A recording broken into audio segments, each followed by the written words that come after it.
ये तो भी दूसरी दोनों घी पूरी आज बनाएंगे ऑर्गेनिक घिया। देखो भैया आज अपने खेत में दिखाता हूँ शतावर। ये देखो शतावरी कितनी बढ़िया लगी हुई है, पूरे बड़ी बड़ी बेल हो गई हैं। और पहले तो क्या होता था पतले पतले वो निकलते, जैसे ये पतली देखो ये पतली निकल रही है, लेकिन जब एक पतला निकल जाता है उसके बाद जो अंदर से आता है ना वो ये मोटे वाला आता है।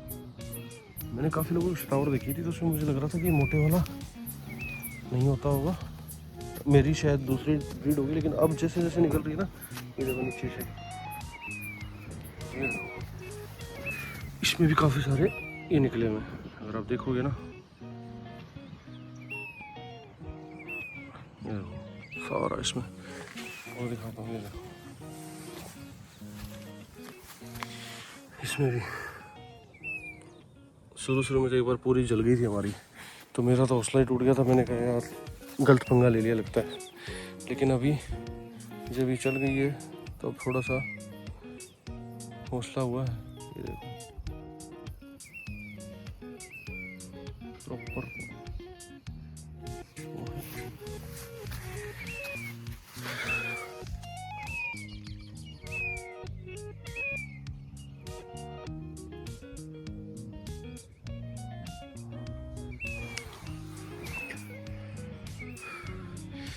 खरपतवार ने थोड़ा परेशान किया हुआ है, और आजकल लेबर भी नहीं मिलती है, लेबर की बड़ी समस्या है।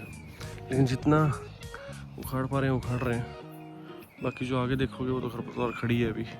अभी क्या है ना, अभी जैसे जो उखड़ गई है ना, अब इसमें मल्चिंग लगाऊंगा। नेक्स्ट संडे जब आऊँगा ना तो मल्चिंग शीट लेके आऊँगा, फिर इसमें मल्चिंग लगाऊंगा, फिर मल्चिंग से ही इसका टर हो गया। ये देखो भाई शतावर बढ़िया खड़ी है, ये इधर भी काफ़ी बड़े बड़े हो गए। अब जैसे क्या होता है ये मिट्टी में डल के ना इसका देखो आगे से गल गया, ये देखो ये मिट्टी में जाके गल जाती है। तो अभी जैसे अगर इसमें मल्चिंग लग जाएगी ना, तो मल्चिंग लगने से क्या होगा कि ये मिट्टी में भी कम गिरेगी, मल्चिंग के ऊपर रहेगी तो उतनी ज़्यादा ख़राब नहीं होगी। ये देखो चारों तरफ खड़ी है। कुछ हमने डंडे लगा के कोशिश करी थी, लेकिन 20,000 पौधे हैं, कितने डंडे लगाएंगे।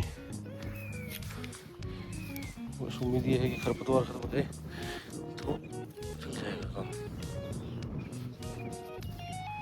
फालतू की बेल वगैरह है, उखाड़ इसलिए नहीं रहा हूँ, ये 2-3 महीने की बेल होती है, इसके अंदर वो कचरी वगैरह लग जाती है तो वो लग जाएगी, बाकी सारी सही खड़ी है। ये देखो ये भी नीचे दब जाती है ना,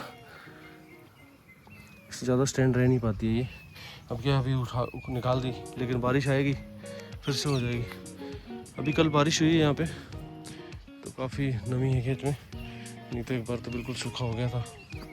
ये मिनी स्प्रिंकलर है जो हमने पहले लगा रखे थे, तो उससे नुकसान बड़ा हो रहा था, क्योंकि शतावर की खेती हमारा थोड़ा खारा पानी है, तो शतावर की जो खेती है वो खारे पानी को नहीं मानती है, और वैसे मान लेती है कि मतलब अब ड्रिप से दो तो काम चल जाता है क्योंकि उसमें कम पानी मिलता है।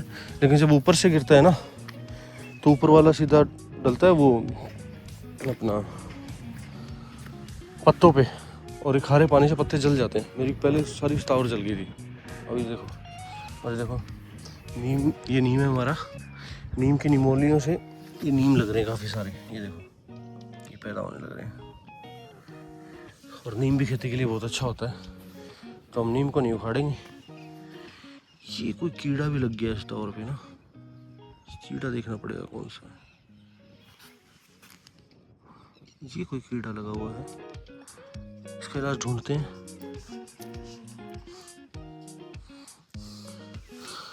तो इसको हटाता हूँ, बाकी इसका इलाज ढूंढना पड़ेगा भाई। कीड़े को तो कीड़े तो काम खराब कर देंगे, छोड़ ही नहीं रहा।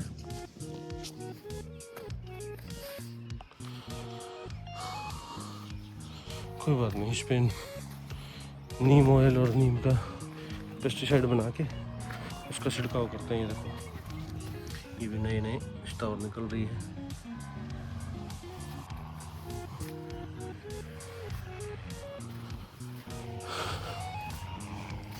कुछ चीज़ आपको दिखाता हूँ। हमने जैसा कि पहले बताया था मैंने कि हमने वो लगाई थी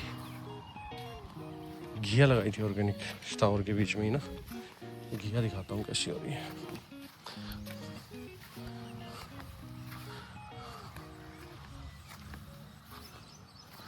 ये देखो भाई कचरियाँ लगी हुई हैं, छोटी सी बेल पे कितनी सारी कचरियाँ हैं।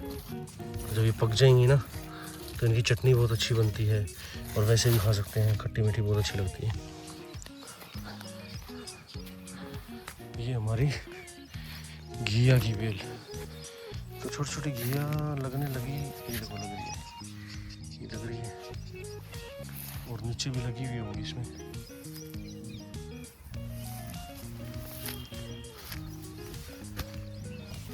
वो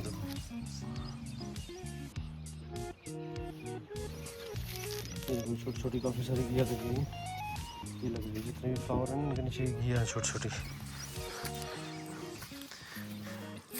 अभी काफ़ी फ्रूट दे रही है ये लगी हुई, एक ये लगी हुई है, एक ये तैयार हो रही है, वो लगी हुई है, हो रही काफ़ी सारी हैं। इधर भी है, ये छोटी है अभी, ये बड़ी नहीं, इसकी ग्रोथ कम हुई है। ये है, इस पे भी लग रही है।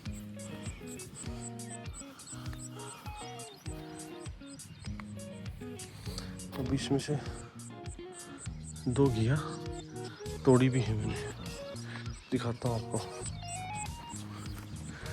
इससे परेशान है हम, ये देखो खरपतवार कितनी ज़्यादा हो गई, कम से कम भी 2-2 फुट ऊंची, 3-3 फुट ऊंची हो गई है। 2 फुट तो है ही एटलीस्ट।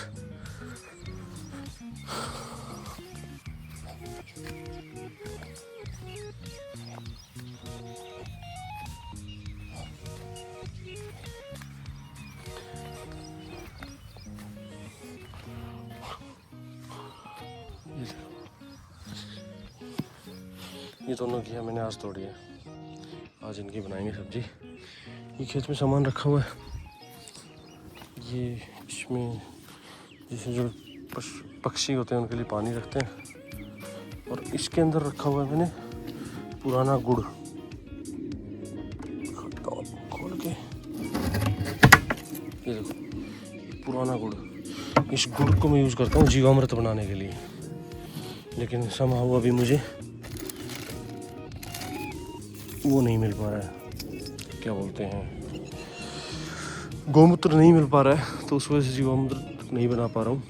लेकिन जैसे गोमूत्र मिलेगा बनाएंगे। तो कैसा लगा ये देखो, आस पड़ोस में सारे किसान खड़े, ये सारे खरपतवार का वो करने लग रहे हैं। ये भी देखो इधर भी खरपतवार बारिश के मौसम में सभी को परेशान करती है, मुझे कुछ ज़्यादा कर रही है। तो मैं तो जितने भी किसान भाई हैं उनसे सबसे यही वो करूँगा कि कोई भी बिना मल्चिंग शीट के ऑर्गेनिक फार्मिंग मत करना जो इस टाइप से कर रहे हो, क्योंकि इसमें मल्चिंग लग सकती है। क्योंकि देखो मेरी अभी तक, मैंने लास्ट अक्टूबर में खेती लगाई थी और अभी तक मेरी करीब 50,000 के आसपास लेबर लग चुकी है सिर्फ इस खरपतवार को निकालने के लिए। तो इस बार ही मैंने सोचा है कि मल्चिंग लगाऊँगा। अब खड़ी फसल में मल्चिंग लगाना बड़ा टफ काम है, लेकिन कोई इलाज नहीं है, लगाना ही पड़ेगा। थोड़ा सा कुछ नया एक्सपेरिमेंट करेंगे और कैसे लग पाती है, कितना क्या हो पाता है, वो भी आप लोगों से शेयर करूँगा। क्योंकि देखो मल्चिंग लगानी बहुत ज़रूरी हो गई है। चलो ठीक है दोस्तों, आज इतना ही। अगले हफ्ते आपको दिखाऊंगा कि मल्चिंग कैसे लगा रहे हैं हम।